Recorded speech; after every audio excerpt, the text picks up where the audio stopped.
Continuamos con Saber y Sabor. Les cuento quiénes me acompañan esta noche. Violeta Herrero, que es abogada, escritora, poeta. Martín Miguel Güemes Arrobarena, académico de número del Instituto Güemesiano de Salta. Y Jorge Virgilio Núñez, investigador, historiador.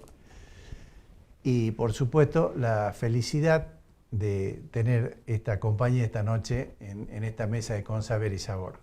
Bueno, como había comentado yo en mi editorial, este es un programa que lo hacemos para rendir homenaje a Martín Miguel de Güemes, que fuera nombrado gobernador en aquella época, hace 209 años. Hoy es el 29º aniversario de la designación de Martín Miguel de Güemes como gobernador de Salta. Bueno, a propósito de eso vienen estos amigos a la mesa para contarnos, según sus conocimientos, su sabiduría, cuál es la importancia del general Martín Miguel de Güemes y por qué la gente lo eligió en aquel momento, un momento crítico, difícil.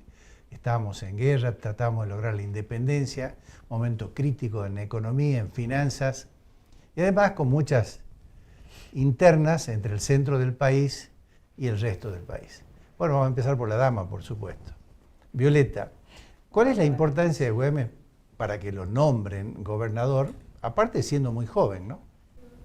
Bueno, veamos el contexto en el cual Güemes fue elegido como gobernador. Pueden servirse, por favor. Venía de un gran acontecimiento histórico, el impuesto grande del Marqués, ocurrido en abril de 1815, que en realidad está considerado como el único hecho más o menos importante de la tercera campaña del Ejército Nacional manejado por Rondó y que en realidad se debe en exclusividad a Güemes, que estuvo personalmente ahí, y a sus milicias.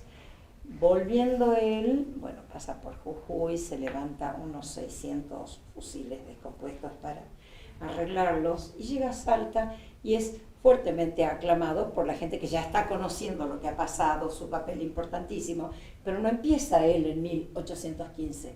Güemes, desde que Salta se entera del movimiento de mayo de 1810, que es en junio, se pone, por supuesto, se alinea con esta revolución, con este movimiento, y Güemes está allí desde el primer momento. Empieza trabajando en Humahuaca, manejando una partida de observación, y después está siempre en esta lucha. Pero bueno, ya puesto grande del Marqués es muy importante, y entiendo que por eso, cuando se ve la disolución en realidad de las tropas nacionales y la necesidad de poner otro frente, otra línea, ahí es donde me parece Martín me puede dar su opinión al respecto. Pero yo creo que es importante que ya el pueblo se ha dado cuenta de la valía de este hombre, más allá de lo puramente militar, ¿no? Bueno, y por eso llega y el 6 de mayo se lo elige gobernador.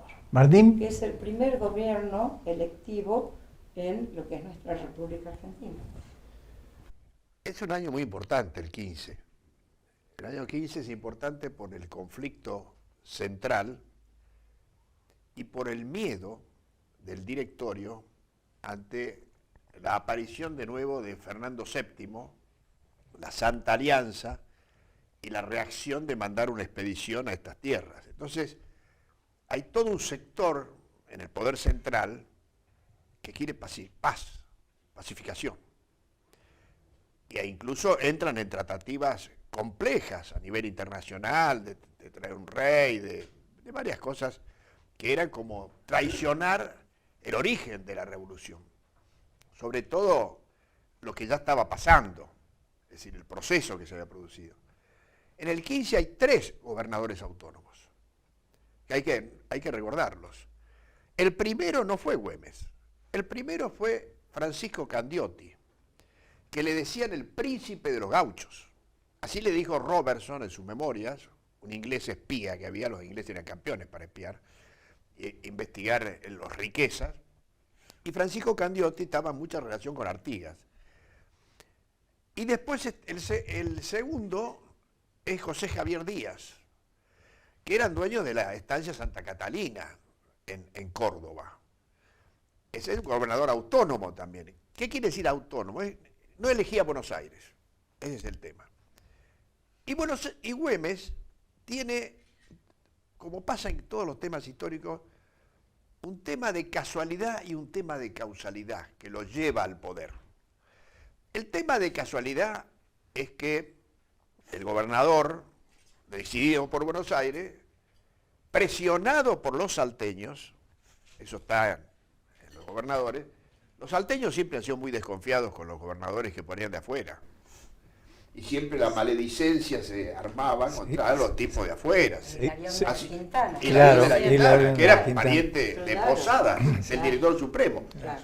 Y la de la Quintana había sido muy duro en Salta con las contribuciones. Entonces se fue. Claro. Güemes llega justo cuando se va. O sea, esa es la casualidad.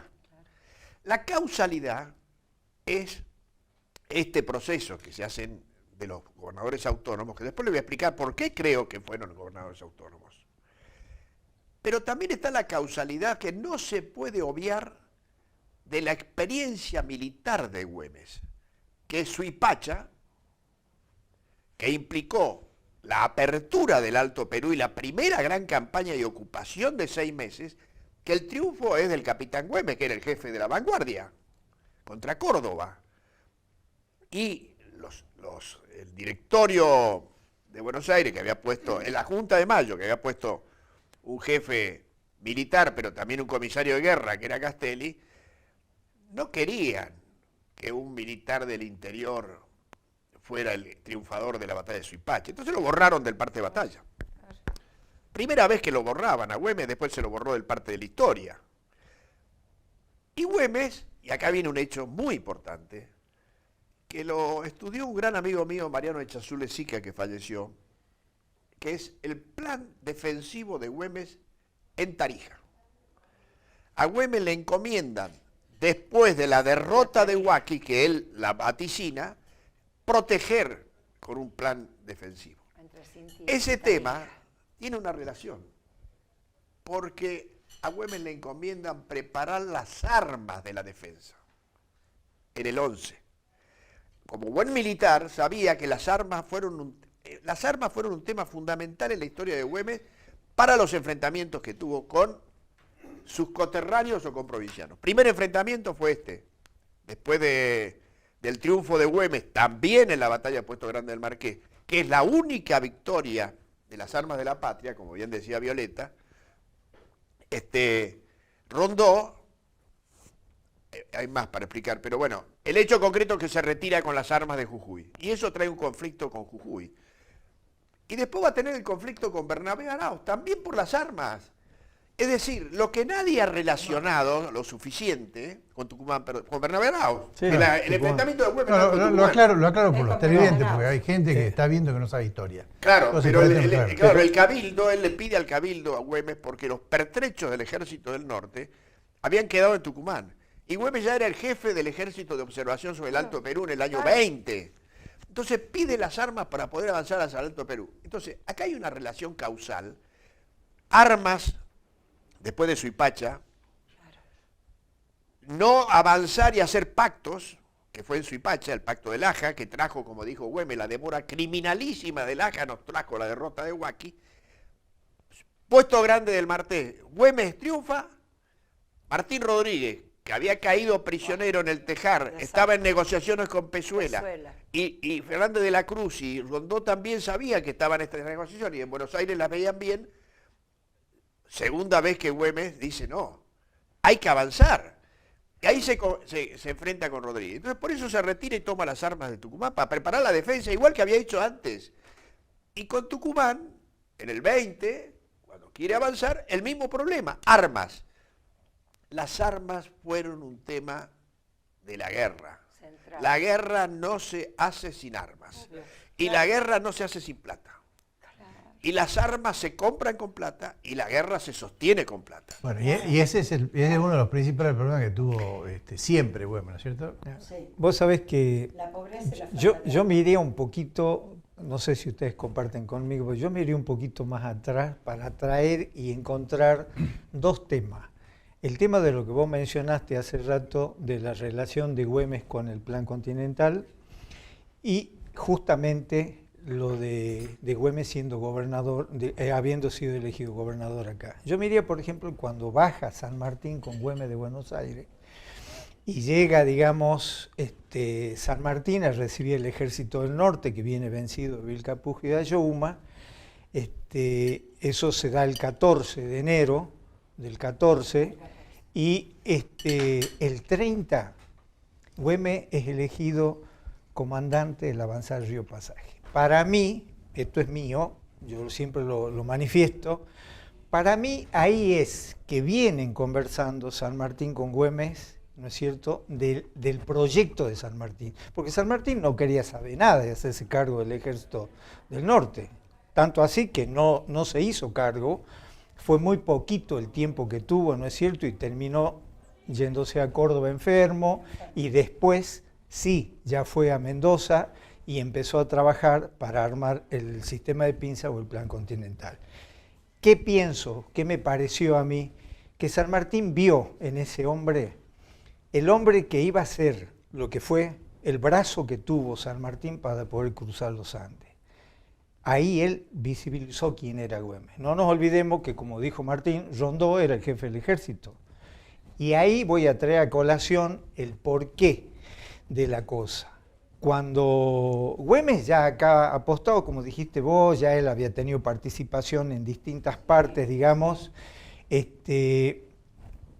Güemes tenía chasqui en todas partes del Alto Perú. O sea, la información que él tenía, no la tenía Rondó de ninguna manera, porque él era un hombre de esta tierra, él era parte de esto, ¿no es cierto? Entonces él sí tenía la información necesaria de dónde se desarrollaban, digamos, o cómo avanzaba el ejército realista. Y es así que se entera del puesto grande del Marqués, que había 300 soldados apostados, y él en la noche se va y mata 150 realistas y toma otros tantos prisioneros, más o menos, ¿no es cierto?